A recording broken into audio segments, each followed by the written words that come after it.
Kumusta po kayo mga kababayan? Ngayon lang ako nakapula dahil ako ay nagpo-protesta sa isang project natin dito sa Pilipinas tungkol sa tinatawag na Pax Silica. Yung Pax Silica na sinimulan niya ng mga Amerikano. Subalit tayo ay napasama itong taon na to na sumali dyan sa grupo ng mga uh, Pax Silica. At naibalita na sa buong internet kung ano talaga itong Pax Silica na to. Ito'y samahan ng mga grupo ng iba't ibang bansa nagsama-sama dahil sila ay kinakailangan para maisiguro ang supply ng pangangailangan ng mga kumpanya na gumagawa ng mga tinatawag na computers, chips, at saka lahat ng mga materials na ginagamit para sa AI. At ang plano ng Pilipinas ay tayong magtayo daw ng unang-unang data center sa lahat ng miyembro nito, at yan ay gagawin, alam natin, diyan sa Tarlac.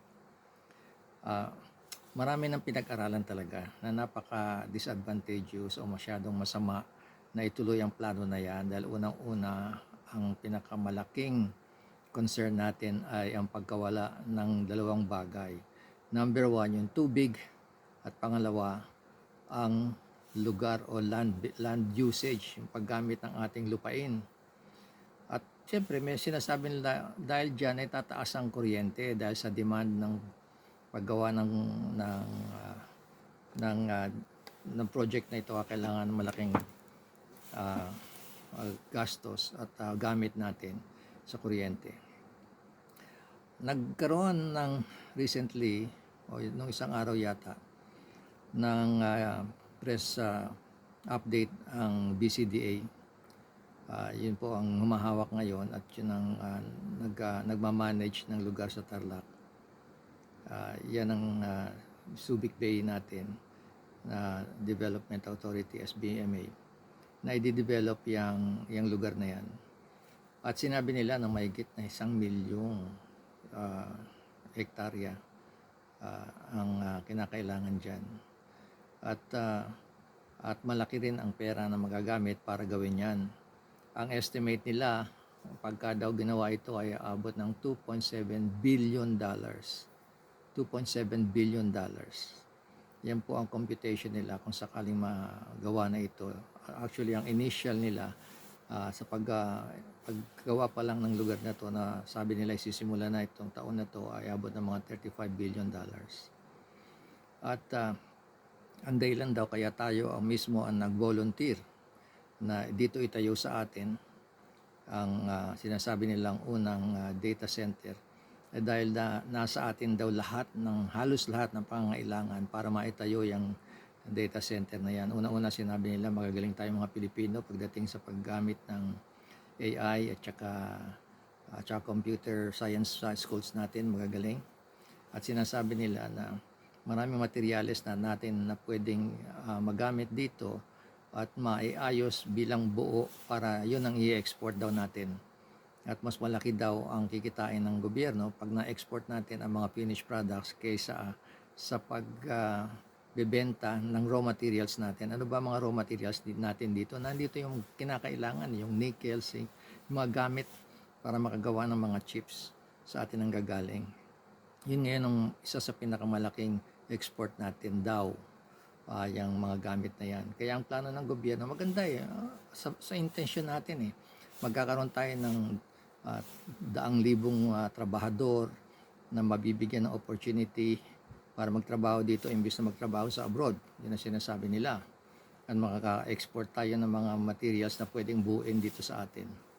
Kaya nga ang Pilipinas ang kumbida ng mga investors. Mahigit na 100 na raw ang pumayag na mag-invest dito para sumali dito sa tinatawag na data center.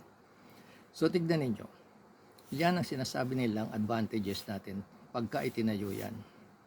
Number one nga, sinabi nila, marami tayong tubig daw dito kasi nakaikot sa atin ang tubig.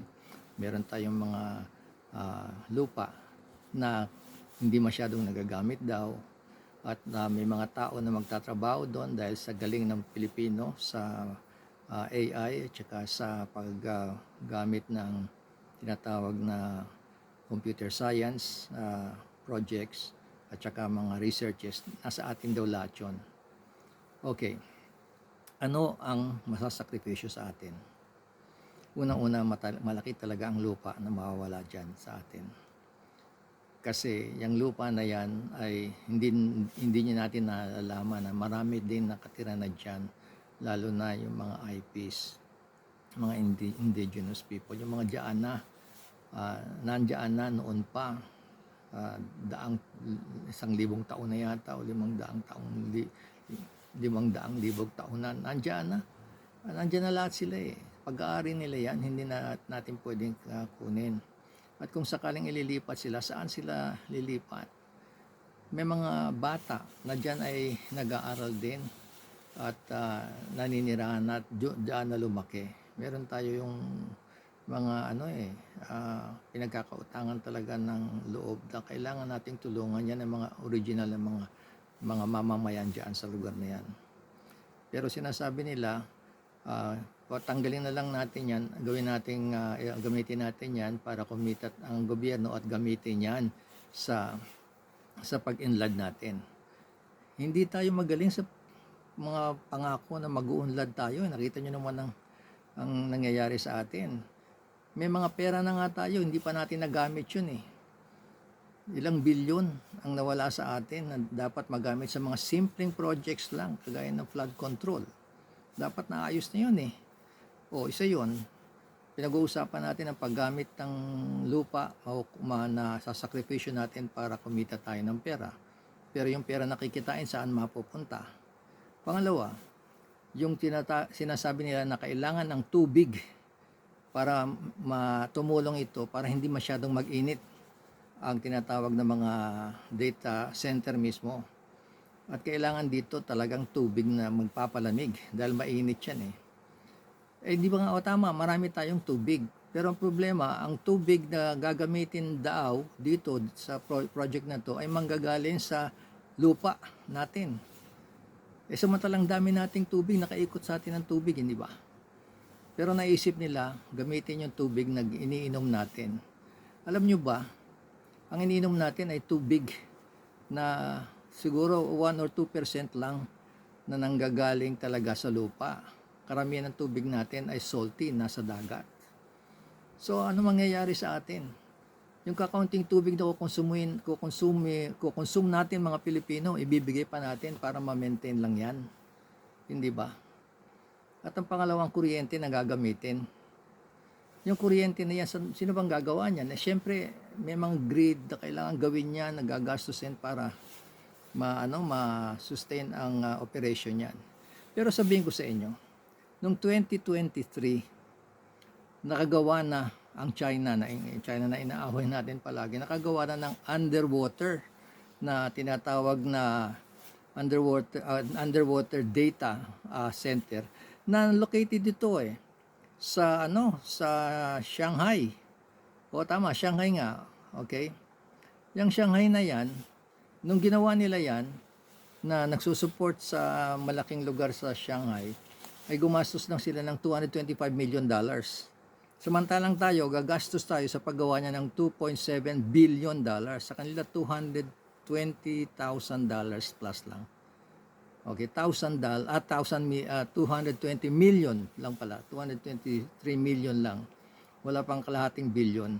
Samantalang tayo gagastos ng 2.7 billion. Yan yan nila ginawa yan. At ang kuryente na ginagamit diyan manggagaling niya sa hangin na pwede natin gawin. Ba't hindi natin gawin kaya yon? Paturo tayo kung paano natin gamitin ang dagat na sa labas, hindi ang tubig na nanggagaling sa lupa kundi sa dagat. At ang kuryente na imbis na gawin yan dito sa lupa, gamitin natin ang hangin para makagawa ng kuryente, para mas mura pa ang kuryente. At hindi tayo maglilipat ng mga tao. Tignan natin kung ano mangyayari. Maraming salamat po. Ayaw ko talaga yung PAX, hindi ka na yan.